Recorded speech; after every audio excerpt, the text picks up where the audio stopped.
Este es un espacio donde conectamos con nuestras dudas y reconectamos con nuestra espiritualidad. Porque no siempre lo que se ha dicho está vivo. Yo soy Emanuel y esto es Reconectados.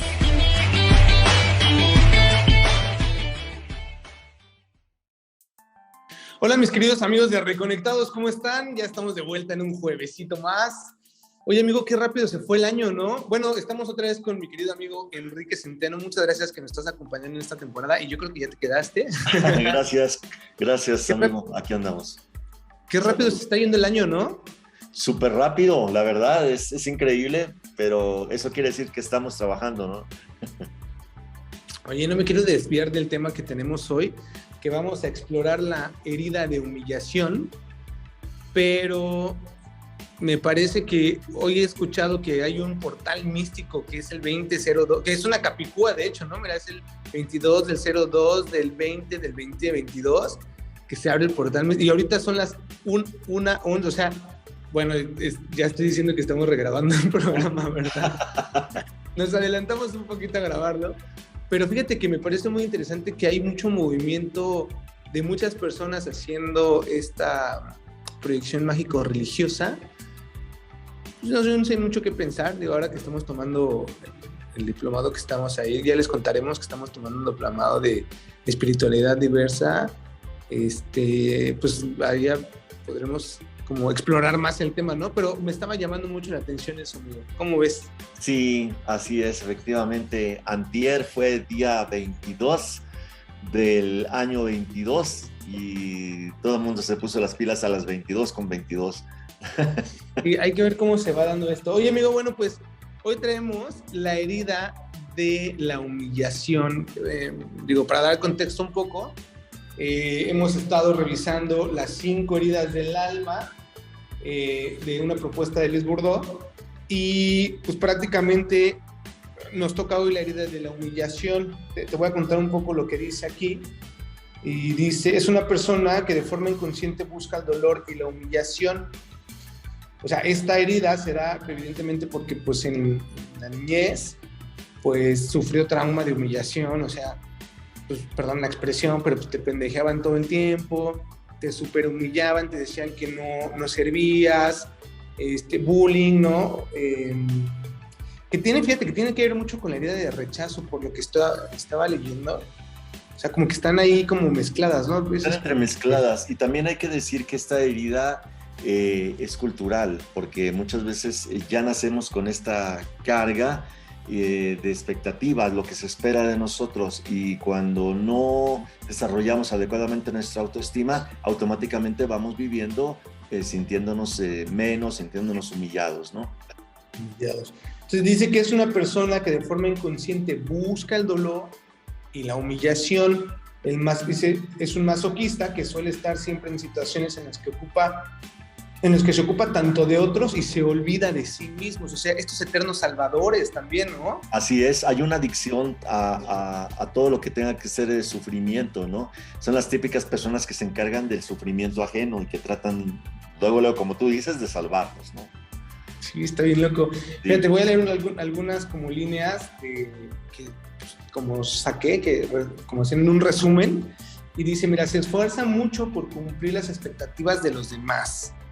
En ocasiones estas expectativas vienen de Dios o de una figura superior, ¿no? Que a mí me llama mucho la atención porque justo es estas categorías religiosas fundamentales que hacen o cargan a los hombres de cumplimientos, ¿no? Sí. Machistas, ¿no? En el sentido de que pues, tienen que liderar, tienen que ser las cargas, tienen toda la carga económica, tienen que ser los protectores y los proveedores y se convierten, pues, y el argumento es que así lo dice Dios porque Adán, ¿no? Fue primero y era el más fuerte. Sí, yo creo que aquí también tendremos que hablar un poco de la carga que significa la expectativa de ser un pecador. O sea, la carga del pecado es tan enorme que yo conozco personas, ¿no? Que viven realmente sintiéndose oprimidas por ser pecadoras, ¿no? Y todo lo que ven en los demás a su alrededor está relacionado justamente al pecado, ¿no? Y por tanto al sufrimiento. Al sufrimiento. Y luego dice, tiende a hacerse cargo del sufrimiento ajeno. Ahí está. ¿No? ¿Te parece que están describiendo a los pastores? ¿Qué pasó ahí?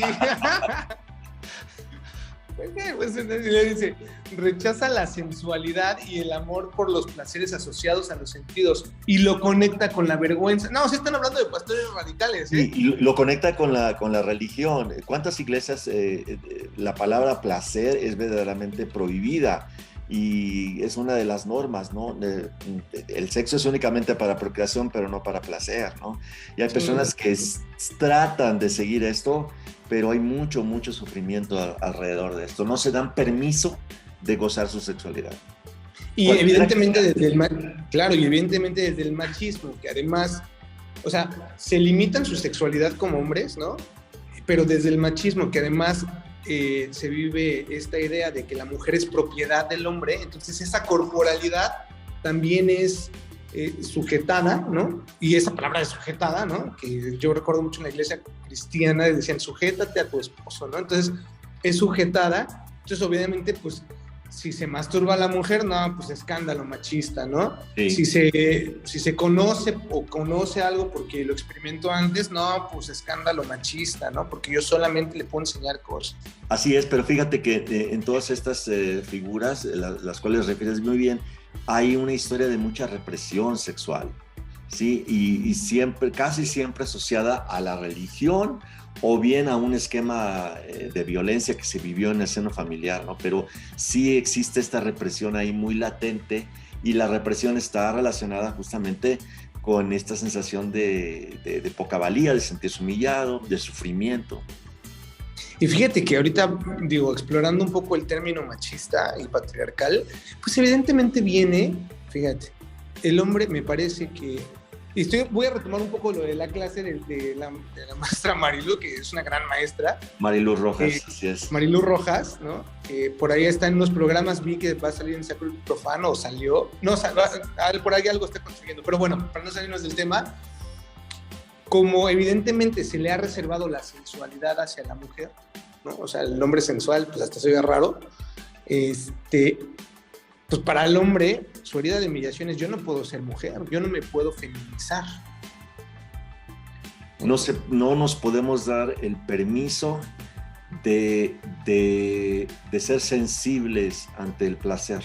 O sea, el placer tiene que ser vivido de una manera cuadrada, plana, incluso hasta brusca, porque el placer sofisticado está asociado con la feminidad, justamente, la sensibilidad, ¿no? Y luego voy a tocar un tema un poco álgido quizá, a ver si no nos baja nuestro video, pero dice, suele tener historias complicadas con la sexualidad en su infancia o adolescencia. Entonces, o sea, imagínate si un hombre que fue violado por otro hombre en su infancia, pues se va a quedar en esta represión, o a lo mejor no en su infancia, pero fue violado en alguna etapa de su vida por otro hombre, pues se va a quedar con esta idea de: yo no me permito ser sensual, o no me permito vivir mi sexualidad porque eso me feminiza, y pues, ¿sabes? Y el hecho de haber vivido una experiencia de ese tipo le otorga una etiqueta de tener que vivir siempre con esta humillación, de no sentirse plenamente hombre también, y de repite este esquema, ¿no?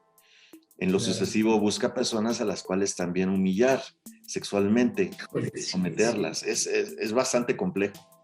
Y eso es un tema muy complejo que creo que tendríamos que reservar un programa para eso, pero fíjate que sí me hace sentido, y sí me hace mucho sentido, el hecho de que, o sea, pues como que repitan el patrón de la violación, ¿no? O sea, a través de hacer esta humillación, porque justo, bueno, vamos a seguir leyendo, dice: se siente fácilmente sucia o indigna, tendiente a sentir asco hacia sí mismo, o sea, no tiene una imagen objetiva de quién es. La persona que vive con esta herida tiene una imagen distorsionada a través de esta bajísima autoestima, ¿no?, con la que vive. Le es muy difícil recuperar una valía propia, ¿no? Está muy cañón, está muy interesante. Luego dice, se recompensa a menudo con comida, obviamente, de hecho, pues es un factor, ¿no?, la obesidad. Pero pronto aparece el remordimiento, la culpa, la vergüenza y pues supongo que luego han de tener trastornos de alimentación. O se recompensa también con alcohol, ¿no? Es una de las puertas más fáciles, ¿no? De entrar para una persona que vive en estas condiciones. No más que, bueno, imagínate, a un problema emocional le agregas un problema de dependencia como es el alcoholismo, se complica muchísimo todo. Sí, sí, la verdad es que, bueno, y luego la última dice, utiliza la autohumillación como forma de hacer reír a la gente, porque pues finalmente les va a poner un posicionamiento, ¿no? Claro. Fíjate que sí, el bufoncito, ¿no? Entonces fíjate que a mí me parece muy interesante, o sea, ahorita acabamos de descubrir 3 aristas bien fuertes, ¿no? O sea, una que pueden ser papás humillando a sus hijos, una persona, un varón que pudo haber sufrido violencia sexual en la niñez, ¿no? Entonces que pues al final va a cargar esta humillación, ¿no? Y alguien que sufrió bullying pues durante su niñez, ¿no? En su escuela o por sus familiares o por su hermano, ¿no? Y entonces, ¿cómo esto al final desprende en quiero fugarme de mi realidad, ¿no? Alcoholismo, me pongo en un estado vulnerable donde necesito ayuda y necesito que alguien que me estén cuidando y vigilando, ¿no? Todo el tiempo. Que son estos hombres que viven mucho de la conmiseración, ¿sabes? Que a mí me parece bien interesante, fíjate cómo la herida de humillación está muy proyectada en la crucifixión. Sí. Porque parece que yo en algún momento me puse a estudiar esto en términos de cómo se ve a un Jesús conmiserado y entonces hay que amarlo porque sufrió demasiado por mí, cuando ese no es el propósito. Así es, y además es una de las interpretaciones más populares y no podemos ver a Jesús en un propósito más amplio, sino únicamente así, conmiserado, ¿no? Cuando en realidad a lo mejor eso no es lo que las escrituras nos están compartiendo. Y a propósito del tema, Carlos, ¿qué nos dice, qué más nos dice la Biblia? ¿De dónde podemos extraer algo que nos hable de esta herida? Para ahondar un poquito en el tema desde lo espiritual. Bueno, a ver, vamos a leernos una escritura que es en Lucas 18:9, y vamos a explorar estas 2 categorías. La categoría donde entonces la persona se hace súper dura y súper estricta consigo mismo y todo el tiempo se está flagelando, queriendo ser alguien con unas expectativas muy amplias, o aquel que todo el tiempo está como, ay, yo pobrecito, ¿sabes? Y está en esta categoría de conmiseración, ¿no? Sí. Entonces, fíjate que pues Jesús estaba ahí echando relajo con sus discípulos, ¿no? Ya sabes. Y discípulas. Y discípulas. Por supuesto. Y discípules. Y discípulos, perfecto. Ahí estaban ahí. Entonces dice, luego Jesús contó la siguiente historia. Algunos que tenían mucha confianza en su propia rectitud y despreciaban a los demás. O sea, herida de humillación aquí en la Biblia. Qué loco, ¿eh? 2 hombres fueron al templo a orar, contó Jesús. Uno era fariseo y el otro era un despreciado cobrador de impuestos, ¿no? Despreciable, eso tenemos que recordarlo y hacer una pequeña anotación ahí, que los cobradores de impuestos en la escala social de la sociedad en que vivía Jesús en esa época, estaban casi hasta el fondo, eran seres de verdad indignos, despreciados, o sea, tener esa profesión era realmente algo terrible, ¿no? Eran muy mal vistos. Exacto. Entonces, pues es conmiseradísimo, ay, pobre, yo soy el despreciado, ¿no? Y yo creo que Jesús está utilizando hasta ese adjetivo, ¿no? Para remarcar esta doble separación, porque por un lado dice un fariseo, que bueno, pues tenemos la categoría del fariseo y el despreciado. Entonces dice, el fariseo de pie, apartado de los demás, obviamente pues era un santo, como esos pastores bien chidos, hizo la siguiente oración: te agradezco, Señor Dios, que no soy un pecador, como todos los demás, pues no engaño, no peco y no cometo adulterio. Para nada soy como ese cobrador de impuestos. O sea, ¿no? ¿Qué onda? O sea, yo sí soy santo, yo sí cumplo todo, a mí yo no tengo malos pensamientos, no me abandono a mí mismo. O sea, porque para mí el pecado es eso, ¿no? Ese autoabandono. Dice, ayuno 2 veces a la semana y te doy el diezmo de mis ingresos. No, pues aplausos y fanfarrias. Claro.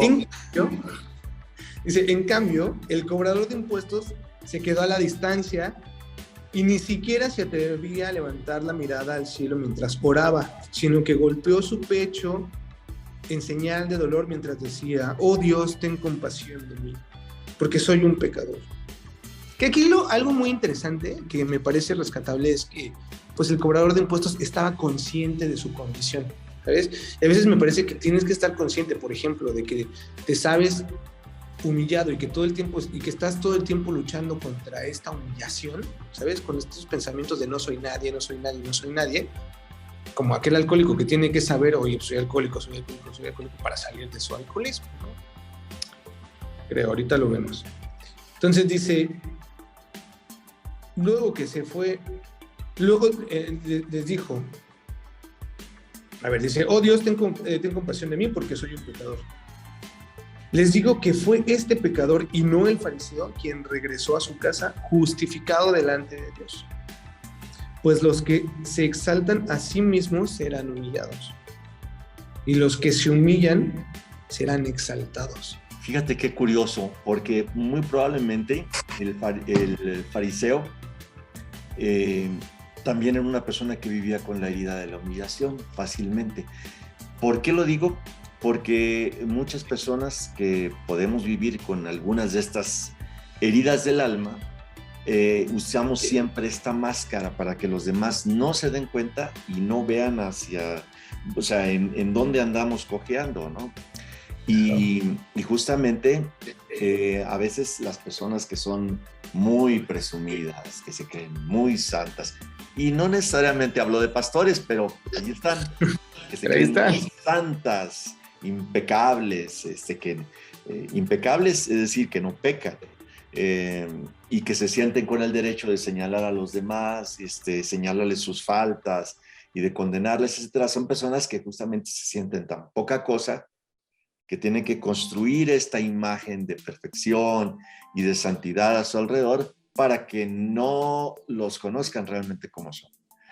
Y la otra persona, el contraste, ¿no? El cobrador de impuestos, no lo vemos necesariamente humillado. Ella vive con la herida de la humillación, pero está siendo humilde en este sentido, ¿no? En vez de decir, qué bueno que yo no soy como los demás, simplemente está diciendo, ten compasión de mí porque yo cometo errores, porque yo le fallo, no tengo tino en las cosas que hago, ¿no? Entonces, ten compasión de mí. Quiero salir de aquí. O sea, y quiero salir de esta condición. Y quiero verme con compasión. Exacto. ¿Qué tanto hace falta? Mira, estaba leyendo algo que me pareció muy bonito. Justo ahorita lo acabas de dar en la clave. Quiero verme con compasión. Dice, si tienes esta herida de rechazo, de humillación, dice, piensa, tu palabra es tan importante como la de cualquier otra persona que esté en tu presencia. Tu vida merece ser disfrutada exactamente igual a la de cualquier otra persona.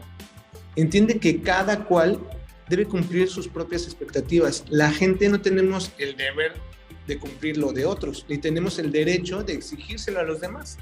No necesitas hacerte de menos para que otros se sientan bien a tu lado. Bromea sobre otras cosas, pero no te uses a ti para hacer reír a los demás. Tienes derecho a expresar y defender tus necesidades y puntos de vista como igual de válidos que los que están enfrente. Permítete alguna decisión impulsiva de vez en cuando. Permítete también caprichos y las cosas, porque sí. Sin más descubrirás que se sienten bien. Luego dice, cometer errores no te convierte en alguien erróneo. Como tener defectos no te convierte en alguien defectuoso. Así es que entiende que no eres indigna o indigno, no eres pequeño ni pequeña, ni tus acciones son sucias, ni estás sucio. Ni cualquiera, ni siquiera cuando estas te conectan con tu sensibilidad o sensualidad. Ahí está. ¿Sabes qué? Me tocó ver hace un par de noches a una mujer que tiene un gran peso, una mujer que ha de pesar, no sé, ¿qué te gusta? 150 kilos, y que la invitan a danzar frente a un público. y se pone su traje, su malla, y se pone ella a bailar como Dios le da a entender, pero se siente digna y es una acción para recuperar su poder sobre su cuerpo. Y nosotros tendemos mucho a menospreciar, a despreciar a cuerpos que no son aquellos que nos dictan que deben ser bellos, ¿no? Y las personas que tienen sobrepeso, que tienen alguna condición física que no las hace parecer igual a las demás, sufren bastante y se sienten de por sí humilladas, sufren muchas humillaciones. Entonces, qué bonito poder recuperar y empoderarse sobre el cuerpo, ¿no? Ahorita lo digo porque me recordaste cuando dices que tenemos, que no tenemos por qué ser bufones de los demás, hacer reír a los demás. Una persona gordita puede hacer reír a los demás fácilmente, y hay personas que viven así para no sentirse tan rechazadas, pero no se trata de eso. Se trata de decir, aquí estoy, esto es el empaque, la envoltura con la que vengo y me siento bien con ella. Claro, y justo de eso se trata este último verso que leíamos en la Escritura, que dice, serán justificados, ¿no? Por Dios, ¿no? Para mí yo leo siempre la justificación, ¿no? Como, bueno, y así lo aprendí y así me lo enseñó un maestro que aprecio mucho, Gustavo Mejía, de una iglesia que se llama Reencuentro, Iglesia Cristiana, síganla, es muy buena, a leerlo como la justicia restitutiva, ¿sabes? Esto que te restituye como persona, no como este juez, los jueces que veíamos la vez anterior, ¿no? Que son esos jueces que te señalan y que te están pues generando esta condición de culpa o de humillación, ¿no? Sino es cuando te encuentras a ti mismo en no humillarte, porque la humillación viene de ti mismo, o sea, tú mismo eres el que estás empezando a generar y que tomas esta humillación externa hacia contigo. Entonces, pues basta de sentirse culpable, basta de sentirse que tienes que estar cumpliendo expectativas, y entonces es en ese momento cuando encuentras esa esquina que nace la justicia restitutiva, te restituyes como un yo soy, ¿sabes?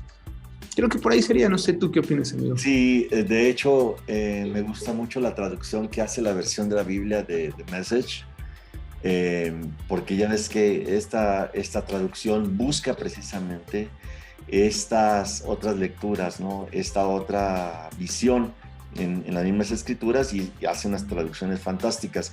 Y dice, Jesús comentó, fue este hombre recolector de impuestos, recaudador de impuestos, no el otro, el que llegó a casa y sintiéndose bien con Dios. Porque si tú caminas con tu nariz en el aire, lo único que vas a hacer es terminar con la cara en el suelo. Claro, y llena de mocos. Pero, además, pero si estás contento, si estás conforme con ser simplemente tú mismo, tú misma, entonces te convertirás en algo más que tú mismo. Claro, está padrísimo. Porque fíjate cómo dice, fue este hombre el que regresó a su casa, pensando en esta categoría psicológica de la casa como mi yo. Así ¿no? es. Qué padre, ese lugar santo, ¿no? Donde nos encontramos con la divinidad, con esa parte de la divinidad que vive en cada una de nosotras y nosotros. Sí, está increíble. Oye, qué padre, me gustó este tema. Ya nos tenemos que ir. Así es. Se acaba súper rápido el formato de los 30 minutos, pero creo que muy bien. O sea, yo les diría a las personas, si tienes esta herida o la identificas o ahorita en lo que platicamos y lo que vimos, te sentiste identificado con algo, y es normal porque pues somos humanos, ¿no? Piensa en esto, ¿no? Piensa en esta justicia restitutiva que nace desde tú hablarte con amor, tú hablarte con este cariño, no te desprecies. Y como decías la vez pasada, pues no tienes por qué aguantar círculos que te desprecian, ¿no? Aquí vemos muchas personas que te podemos aceptar tal y como eres, solo porque sí. Así es. Muchas gracias, Carlos, por la invitación. Me da mucho gusto hablar contigo de estos temas y esperamos que las personas que nos estén viendo también puedan interesarse por esto y empezar a buscar más literatura. En YouTube hay mucho material sobre las heridas del alma y vale la pena porque algo aprende uno, de verdad. Amigo, pues me dio mucho gusto saludarte, nos vemos el próximo jueves y un saludo a todos los reconectados que andan por ahí. Que Dios los bendiga. Chao, bye.